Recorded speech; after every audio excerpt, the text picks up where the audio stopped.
გამომცემლობა დიოგენი და მაღაზია დიოგენი იწყებენ თავის ახალ პროექტს, ეს არის მწერლები მწერლებზე. ეს არის ჩემი ერთ-ერთი ყველაზე საყვარელი წიგნი. წიგნი რომელსაც ყველაზე, ნუ ახლა ბევრი საყვარელი წიგნი მაქვს, მაგრამ ბუნებრივია ყველას არ მოუხდენი ისეთი გავლენა ჩემს ცხოვრებაზე და ახლა ვერ ვიტყვი შემოქმედებს, მაგრამ ცხოვრებას ნამდვილად მოახდინე ამ წიგნმა ერთ-ერთი ყველაზე ძლავრი და დიდი გავლენა. ეს ასე ქვია პირდაპირ გზაზე, ნუ ქართულ სხვაშორის გზაში შეიძლება ითქვას, არა, on the road. ესე იგი გზაში, ანუ წიგნი იმაზეა, რომ სულ გზაში ხარ და რატო უნდა იყოს სულ გზაში? ან გზაზე.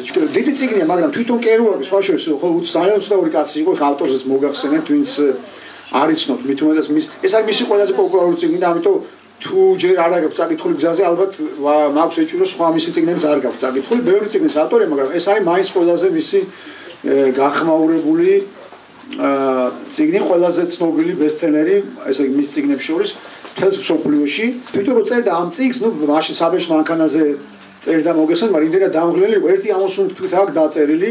ყველაზე მეტად რაც გაუჭირდა ჯეკ კერუაკს, რომ ესე იგი ყველაზე მეტ დროს ართმევდა როგორც ჩანს წყვეტდა მას ამ პროცესისაგან, ამ ფუცლების სახვიც ხო გახსოვთ, ვისაც ვინც მოესწრო საბეშ მანქანაში, და ხო ახალ თაობა ამას ვერ მოესწრო და არ ახსოვს რა მართლა იყო წვალება, იმიტომ რომ ესე იგი ფუცელს რო დააბეჭდა და მე ახალი ფუცელი ჩაგედო. როგორც ეს ის მელანი ქონდა, რომელიც მე უფერულდებოდა, მე ის თალკე უნდა დაგემატებინა, მოკლედ ფერს ისა და წვალება იყო და მეტყობა ეს დაეზარა, ძალიან გაწვალდა კერუაკი და ესე იგი გადააბა ფუცლებს. ანუ რამხელა ფუცლებს ესე იგი დათვლილი აქვს, ხო, ეს ლიტერატურის ფუცლები. ხო, თაბახის ფუცლები ესე იგი სკოჩი აკრავდა ერთმანეთს, რომ ესე იგი არ გაწვალებული იყო ყოველ ჯერზე, რომ დიდი გრაგნილი ქონდა, რომელიც აი რამდენიმე ათეული მეტრები და მეტი ალბათ, რა ვიცი, დათვლილი აქვს, აღარ მახსოვს, ალბათ ინახება ეს ხელნაწერი. გაიყიდა. აი ეს თეორიას რო დღეს გამომცემლობა დიოგენეს და მაღაზია დიოგენეს ერთობლივი პროექტი გაიმართა ახალი. ეს გახლავთ წერლები მწერლების შესახებ.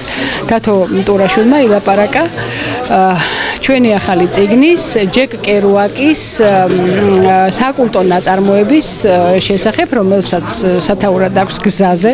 ეს გახლავთ ამერიკელი და მსოფლიო ახალგაზრდობის საკულტო წიგნი.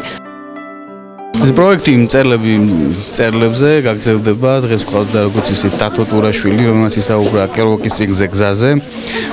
ახლა მომავალში გვექნება ამ პროექტის პარალელებში შეხვედრა ლაშა ბუღაძესთან, რომელიც წარადგენს მილან კუნდერას ახლახან გამოცემულ წიგნს ყოფის აუტანელი სიმსუბუქე, ასევე თეონა დოლენჯაშვილი იგეგმება.